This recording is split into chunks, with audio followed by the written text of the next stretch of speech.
With Likhitha Ravikumar YouTube channel. ಎಲ್ಲರೂ ಹೇಗಿದ್ದೀರಾ? ಎಲ್ಲರೂ ಚೆನ್ನಾಗಿದ್ದೀರಾ ಅಂತ ಅಂದ್ಕೊಂಡಿದ್ದೀನಿ. ಗೈಸ್, ಆ್ಯಕ್ಚುಲಿ ಇವತ್ತು ಸಾಟರ್ಡೆ, ಸೊ ಆಲ್ರೆಡಿ 4:30 ಆಗಿದೆ ಟೈಮು. ಸೊ ಇವಾಗ ವ್ಲಾಗ್ ಸ್ಟಾರ್ಟ್ ಮಾಡಿದ್ದೀನಿ. ತುಂಬ ದಿನ ಆಯಿತು ಬೇಬಿ ಹೆಲ್ತಿ ಫುಡ್ ಮಾಡಿ, ಸೊ ನಿಮ್ಮ ಜೊತೆ ಶೇರೇ ಮಾಡಿರಲಿಲ್ಲ ನಾನು. ಸೊ ಹಾಗಾಗಿ ಇವತ್ತು ಮನೇಲಿ ಕೂಡ ಪಾಪುದು ಸ್ನ್ಯಾಕ್ಸ್ ಐಟಮ್ ಖಾಲಿ ಆಗಿತ್ತು. ಅದಕ್ಕೋಸ್ಕರ ಅವನಿಗೆ ಸ್ನ್ಯಾಕ್ಸ್ ಮಾಡಿಕೊಡ್ಬೇಕಿತ್ತಲ್ಲ, ಅದನ್ನು ನಿಮ್ಮ ಜೊತೆ ಶೇರ್ ಮಾಡ್ಕೊಳ್ಳೋಣ ಅಂತ ಅಂದ್ಬಿಟ್ಟು ಈ ವ್ಲಾಗ್ ಮಾಡ್ತಾ ಇದ್ದೀನಿ. ಸೊ ಇವಾಗ ಸ್ನ್ಯಾಕ್ಸ್ ಐಟಮ್ ಅಂದರೆ ಹೊರಗಡೆ ಬೇಕ್ರಿಯಿಂದ ತಂದುಕೊಡೋದೇ ಜಾಸ್ತಿ ಆಗಿರುತ್ತೆ. ಆ ಥರ ಬೇಕ್ರಿ ಫುಡ್ ಎಲ್ಲ ಕೊಡೋದ್ರಿಂದ ಮಗುಂದು ಆರೋಗ್ಯನ ನಾವೇ ನಮ್ಮ ಕೈಯಾರೆ ಹಾಳು ಮಾಡ್ತೀವಿ ಅಂತ ಹೇಳ್ಬೋದು. ಅದ್ರ ಬದಲು ನಾವು ಮನೆಯಲ್ಲೇ ಮಾಡಿಕೊಟ್ರೆ ಅವ್ರಿಗೆ ಎನರ್ಜಿನೂ ಇರುತ್ತೆ ಮತ್ತು ತುಂಬ ಹೆಲ್ತಿಯಾಗೂ ಇರ್ತಾರೆ ಅಂತ ಹೇಳ್ಬೋದು. ಸೊ ಫ್ರೂಟ್ಸ್ ಎಲ್ಲ ಇವಾಗ ಸ್ವಲ್ಪ ಕಡಿಮೆ ಆಗಿದೆ ಕೊಡೋದು, ಬಿಕಾಸ್ ಇವಾಗ ವೆದರ್ ಸ್ವಲ್ಪ ಸರಿ ಇಲ್ಲ, ಮತ್ತು ಕೆಮ್ಮು ನೆಗಡಿ ಆ ಥರ ಎಲ್ಲ ಆಗ್ತಾ ಇರುತ್ತೆ. ಮಕ್ಕಳು ಅಂದಮೇಲೆ ವೇರಿಯೇಷನ್ ಇದ್ದೇ ಇರುತ್ತೆ. ಒಂದೇ ಸಲ ಒಂದೇ ಥರ ಇರ್ತಾರೆ ಅಂತ ಹೇಳೋಕ್ಕಾಗಲ್ಲ ಅಲ್ವಾ. ಸೊ ಅದಕ್ಕೋಸ್ಕರ ನಮ್ಮ ಚಳಿಗೆ ಇವತ್ತು ಸ್ನ್ಯಾಕ್ಸಿಗೆ ಏನೇ ಇರಲಿಲ್ಲ, ಖಾಲಿ ಆಗಿಬಿಟ್ಟಿತ್ತು. ಓಕೆ, ಇವಾಗ ಏನು ಹೆಲ್ದಿ ಸ್ನ್ಯಾಕ್ಸ್ ಮಾಡ್ತಾ ಇದ್ದೀನಿ ಪಾಪುಗೆ ಅಂತ ತಿಳ್ಕೊಬೇಕು ಅಲ್ವಾ ನೀವು.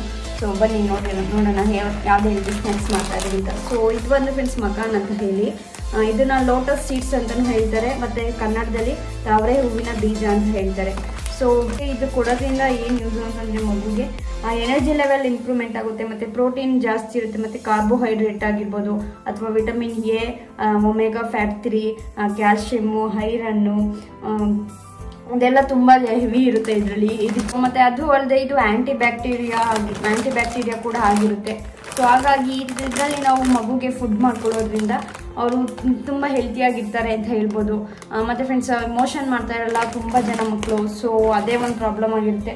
ಸೊ ಇದನ್ನು ನೀವು ಕೊಡೋದ್ರಿಂದ ಅವರು ಈಸಿಯಾಗಿ ಮೋಷನ್ ಮಾಡ್ತಾರೆ ಅಂತ ಹೇಳ್ಬೋದು. ಸೊ ಇದರಲ್ಲಿ ನಾರಿನಾಂಶ ತುಂಬ ಹೆಚ್ಚಾಗಿರುತ್ತೆ, ಹಾಗಾಗಿ ಮೋಷನ್ ಮಾಡೋಕ್ಕೂ ಕೂಡ ಮಗುಗೆ ತುಂಬ ಹೆಲ್ಪ್ ಮಾಡುತ್ತೆ. ದೊಡ್ಡವರಿಗೆ ಏನು ಯೂಸ್ ಇದರಿಂದ ಅಂತಂದರೆ ಇವಾಗ ಡಯಟ್ ಮಾಡ್ತಾ ಇರ್ತಾರೆ. ಸೊ ಡಯಟ್ ಮಾಡೋ ಅಂಥವ್ರು ಇದ್ರ ಮೂಲಕ ಇದರಿಂದ ಏನಾದರೂ ರೆಸಿಪಿ ಆ ಥರದ್ದು ಏನಾದರೂ ಮಾಡ್ಕೊಂಡು ತಿನ್ನೋದ್ರಿಂದ ಸೊ ದೊಡ್ಡವ್ರಿಗೂ ಇದ್ರಲ್ಲಿ ರೆಸಿಪಿ ಮಾಡ್ಬೋದು. ಸೊ ಇವತ್ತು ನಾನು ಅದನ್ನು ತೋರಿಸ್ತಾ ಇಲ್ಲ, ನೆಕ್ಸ್ಟ್ ಟೈಮ್ ಯಾವಾಗಲಾದ್ರೂ ತೋರಿಸ್ತೀನಿ ಮಾಡಿದಾಗ. ಇದು ಬೇರೆ ಬೇಬಿಗೆ ಮಾತ್ರ ನಾನು ತೋರಿಸ್ತಾ ಇರೋದು. ಸೊ ಬೇಬಿ ಅಂದರೆ ಫ್ರೆಂಡ್ಸ್, ನೀವು ಆಫ್ಟರ್ 1 ಇಯರ್ ಕಂಪ್ಲೀಟ್ ಆಗಿರುತ್ತಲ್ಲ, ಆ ಬೇಬಿಗೆ ಮಾಡಿಕೊಡಿ ನಾನು ತೋರಿಸೋ ಸ್ನ್ಯಾಕ್ಸ್ ಐಟಮು. ಸೊ ನೀವು 6 ಮಂತ್ಸ್ ಬೇಬಿ ಮಾಡ್ಕೊಡ್ಬೇಕು ಅಂದರೆ ನಾನು ನಿಮಗೆ ನೆಕ್ಸ್ಟ್ ವಿಡಿಯೋದಲ್ಲಿ ಮಾಡ್ತೀನಿ. ಇದನ್ನು ಮಗುಗೆ ಕೊಡೋದ್ರಿಂದ ಏನು ಅಂದರೆ ಇದರಲ್ಲಿ ಕ್ಯಾಲ್ಶಿಯಂ ಅತಿ ಹೇರಳವಾಗಿರುತ್ತೆ, ಹಾಗಾಗಿ ಮಗುವಿಗೆ ಮೂಳೆ ಮತ್ತು ಹಲ್ಲುಗಳು ಬೆಳವಣಿಗೆ ಆಗ್ತಾ ಇರುತ್ತಲ್ಲ, ಸೊ ಅದಕ್ಕೆ ತುಂಬ ಸಪೋರ್ಟ್ ಮಾಡುತ್ತೆ ಅಂತ ಹೇಳ್ಬೋದು ಇದಕ್ಕೆ ಮಕಾನ. ಮತ್ತು ಫ್ರೆಂಡ್ಸ್, ಇದರಲ್ಲಿ ಫೈಬರ್ ಅಂಶನೂ ಕೂಡ ರಿಚ್ ಆಗಿರುತ್ತೆ, ಹಾಗಾಗಿ ಮಗುವಿಗೆ ಡೈಜೆಷನ್ ಆಗೋಕ್ಕೆ ತುಂಬ ಹೆಲ್ಪ್ ಮಾಡುತ್ತೆ. ಚಿಕ್ಕದ್ರಿಂದನೇ ನಾವು ಮಕಾನ ಅಥವಾ ಲೋಟಸ್ ಸೀಡ್ಸ್ ಇದನ್ನು ಕೊಡೋದ್ರಿಂದ ಮಗುಗೆ ತುಂಬ ರಿಚ್ ಪ್ರೋಟೀನ್ ಅಂಶ ಇರುತ್ತೆ ಮಗುನಲ್ಲಿ. ಮತ್ತು ಆ್ಯಂಟಿ ಬ್ಯಾಕ್ಟೀರಿಯಾ ಇದು. ಸೊ ಆ್ಯಂಟಿ ಬ್ಯಾಕ್ಟೀರಿಯಾ ಏನು ಅಂತಂದರೆ ಇವಾಗ ಮಕ್ಕಳು ಅಂದರೆ ಸರ್ವೇ ಸಾಮಾನ್ಯ, ಕೆಳಗಡೆ ಏನೇನು ಬಿದ್ದಿರುತ್ತೆ ಅದನ್ನೆಲ್ಲ ತೊಗೊಂಡು ತಿಂದ್ಬಿಟ್ಟಿರ್ತಾರೆ, ನಾವು ನೋಡಿರಲ್ಲ. ಸೊ ಇವಾಗ ನಾವೇ ಒಂದ್ಸಲ ಕೈ ತೊಳೆದಿರಲ್ಲ, ಊಟ ಮಾಡಿಸ್ಬಿಟ್ಟಿರ್ತೀವಿ, ಮರ್ತ್ಕೊಬಿಟ್ಟು ತೊಳೆದಿದ್ದೀವಿ ಅಂದ್ಕೊಂಡು, ಹಾಗಾಗಿ ದೇಹದೊಳಗಡೆ ಚಿಕ್ಕ ಸಣ್ಣ ಪುಟ್ಟದ ಬ್ಯಾಕ್ಟೀರಿಯಾಗಳು ಹೋಗ್ತಾ ಇರುತ್ತೆ. ಸೊ ಆ ಥರ ಬ್ಯಾಕ್ಟೀರಿಯಾಗಳನ್ನು ತಡೆಗಟ್ಟುತ್ತೆ ಇದು ಮಕಾನು. ಸೊ ಇದರಲ್ಲಿ ಆ್ಯಂಟಿ ಬ್ಯಾಕ್ಟೀರಿಯಲ್ ಅಂಶ ತುಂಬ ರಿಚ್ ಆಗಿದೆ. ಸೊ ಹಾಗಾಗಿ ಯಾವುದೇ ರೀತಿ ಬ್ಯಾಕ್ಟೀರಿಯಾಗಳಿದ್ರೂ ನಮ್ಮ ದೇಹದೊಳಗಡೆ ಅದನ್ನು ಕಮ್ಮಿ ಮಾಡುತ್ತೆ ಅಂತ ಹೇಳ್ಬೋದು. ಮತ್ತು ಶುಗರ್ ಲೆವೆಲ್ಲು ಕೂಡ ದೊಡ್ಡವ್ರಿಗೆ ಕಮ್ಮಿ ಮಾಡುತ್ತೆ ಇದು. ಸೊ ಜೀರ್ಣಕ್ರಿಯೆಗೆ ಮಾತ್ರ ತುಂಬ ಒಳ್ಳೆಯದು. ನಾರಿನಾಂಶ ಮಾತ್ರವಾಗಿರುತ್ತೆ ಇದರಲ್ಲಿ. ಸೊ ಇವಾಗ ಹೇಗೆ ಮಾಡೋದು ಅಂತ ಅಂದ್ಬಿಟ್ಟು ಸ್ನ್ಯಾಕ್ಸ್ ಫುಡ್ನ ನಾನು ನಿಮಗೆ ತೋರಿಸ್ತೀನಿ, ಬನ್ನಿ. ಇದೊಂದು ಸ್ವಲ್ಪ ಕಾಸ್ಟ್ಲಿ ಅಂತಲೇ ಹೇಳ್ಬೋದು. ಸೊ ಇದು ಫ್ರೆಂಡ್ಸ್ 200 ಗ್ರಾಮ್ಗೆ ನನಗೆ 188 ರುಪೀಸ್ ಆಯಿತು. 200 ಗ್ರಾಮ್ಗೆ ಇದು ಕಾಸ್ಟ್ಲಿ ಆದರೂ ಪರವಾಗಿಲ್ಲ ಫ್ರೆಂಡ್ಸ್, ಮಗುವಿಗೆ ಹೆಲ್ತ್ ಮುಖ್ಯ ಅಲ್ವಾ. ಸೊ ಅದಕ್ಕೋಸ್ಕರ ಕಾಸ್ಟ್ಲಿ ಆದರೂ ಪರವಾಗಿಲ್ಲ ಅಂತ ಹೇಳ್ತೀನಿ. ನೋಡಿ ಈ ಥರ ಇದೆ.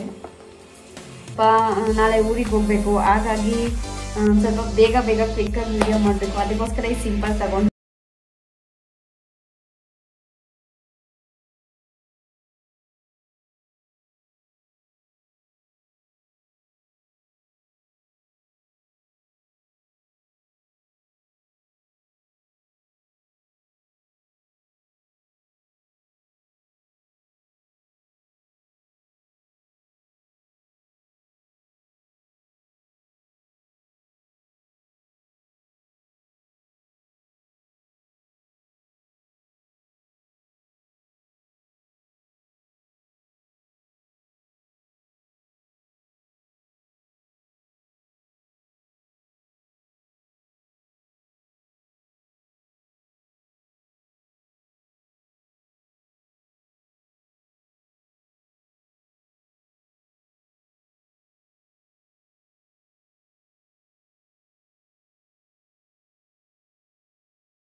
ಇದಕ್ಕೆ ಫ್ರೆಂಡ್ಸ್ ನೀವು ಬಟರ್ ಆ್ಯಡ್ ಮಾಡಂಗಿದ್ರೆ ಬಟರ್ ಆ್ಯಡ್ ಮಾಡ್ಬೋದು, ಅಥವಾ ಆಯಿಲ್ ಆ್ಯಡ್ ಮಾಡಂಗಿದ್ರೆ ಆಯಿಲ್ ಆದರೂ ಹಾಕ್ಬೋದು. ಸ್ವಲ್ಪ ಜೀರಾ ಪೌಡರ್ ಹಾಕ್ತಾ ಇದ್ದೀನಿ, ಮತ್ತು ಒಂದು ಸ್ವಲ್ಪ ಪೆಪ್ಪರ್ ಪೌಡರ್ ಹಾಕ್ತಾ ಇದ್ದೀನಿ.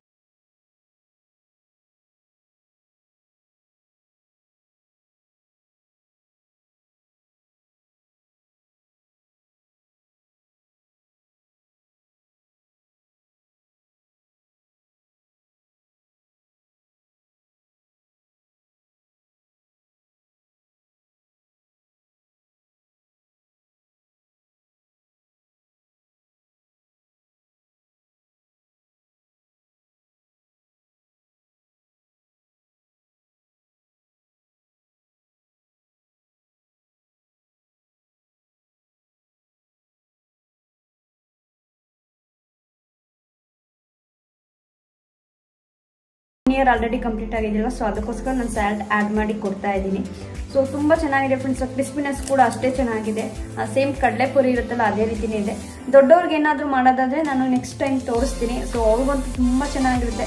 ಬಟ್ ಇವನು ಪಾಪು ಅಲ್ವಾ, ನಮ್ಮ ಪಾಪುಗೆ ಖಾರ ಎಲ್ಲ ಅಷ್ಟಕ್ಕೆ ತಿನ್ನಲ್ಲ, ಅದಕ್ಕೋಸ್ಕರ ಖಾರ ಎಲ್ಲ ಕಮ್ಮಿ ಹಾಕ್ಬಿಟ್ಟು ಒಂದು ಸ್ವಲ್ಪ ಸಾಲ್ಟ್ ಹಾಕ್ಬಿಟ್ಟು ಮಾಡಿಕೊಟ್ಟಿದ್ದೀನಿ. ಸೊ ಇದನ್ನು ನೀವು ಒಂದು ಏರ್ ಕಂಟೈನರಲ್ಲಿ ಬಾಕ್ಸ್ನಲ್ಲಿ ಹಾಕ್ಬಿಟ್ಟು ಸ್ಟೋರ್ ಮಾಡಿ ಕೂಡ ಇಡ್ಬೋದು. ಆಗ ಕ್ರಿಸ್ಪಿನೆಸ್ ಹಾಳಾಗಲ್ಲ. ನೀವು ಇದೇ ರೀತಿ ಆಚೆ ಇಟ್ಬಿಟ್ರೆ ಕ್ರಿಸ್ಪಿನೆಸ್ ಹಾಳಾಗುತ್ತೆ.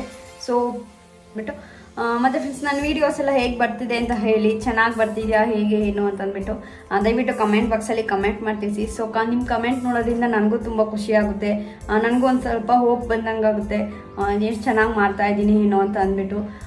ಸ್ವಲ್ಪ ವ್ಯೂಸ್ ಸ್ವಲ್ಪ ಜಾಸ್ತಿ ಆದರೆ ಇನ್ನೂ ಖುಷಿಯಾಗುತ್ತೆ ಅಂತ ಹೇಳ್ಬೋದು. ನಿಮ್ಮ ಫ್ರೆಂಡ್ಸ್ ಜೊತೆ ಫ್ಯಾಮಿಲಿ ಮೆಂಬರ್ಸ್ ಜೊತೆ ಶೇರ್ ಮಾಡಿ. ಓಕೆ ಫ್ರೆಂಡ್ಸ್, ನೋಡಿದ್ರಲ್ವ ಎಷ್ಟೊಂದು ಈಸಿಯಾಗಿ ಬೇಬಿ ಹೆಲ್ತಿ ಫುಡ್ ಮಾಡಿದೆ ಅಂತ ಅಂದ್ಬಿಟ್ಟು. ಸ್ನ್ಯಾಕ್ಸ್ ಟೈಮ್ಗೆ ಸ್ನ್ಯಾಕ್ಸ್ ಫುಡ್ಡು. ನೆಕ್ಸ್ಟ್ ವೀಡಿಯೋದಲ್ಲಿ ನಾನು ನಿಮ್ಮ ಊರಲ್ಲಿ ಇರ್ತೀನಿ. ಊರಿಗೆ ಹೋದಾಗ ನಾಗರ ಹಬ್ಬ ಇದೆ ನಮ್ಮ ಊರಲ್ಲಿ. ಸೊ ಸಂಡೇ ನಾಳೆ, ಅದಕ್ಕೋಸ್ಕರ ಊರಿಗೆ ಹೋಗ್ತಾ ಇದ್ದೀವಿ. ಅಲ್ಲಿಗೆ ಹೋದ್ಮೇಲೆ ನಾನು ನಿಮ್ಗೆ ಅಲ್ಲೇ ಸಿಗ್ತೀನಿ. ಅಲ್ಲಿವರೆಗೂ take care, bye, see you guys. ಚೆನ್ನಾಗಿದ್ಯಾ ಚಿನ್ನು? ನೀನು ತಿನ್ನಮ್ಮ, ನೀನು ತಿನ್ನು, ನಾನು ತಿಂತೀನಿ. ಅಮ್ಮಂಗೆ ತಿನ್ನಿಸ್ತೀಯಾ? ಹೆಂಗೆ ತಿನ್ನೋದಪ್ಪ? ತಿನ್ನು ನೀನು. ನೀವು ಹೆಂಗೆ ತಿಂತೀರಾ? ತಿನ್ನಿ. ಆಗ ತಿಂತೀರಾ? ಕ್ಲಾಪ್ ಮಾಡು, ಕ್ಲಾಪ್ ಮಾಡು. ಸೂಪರ್.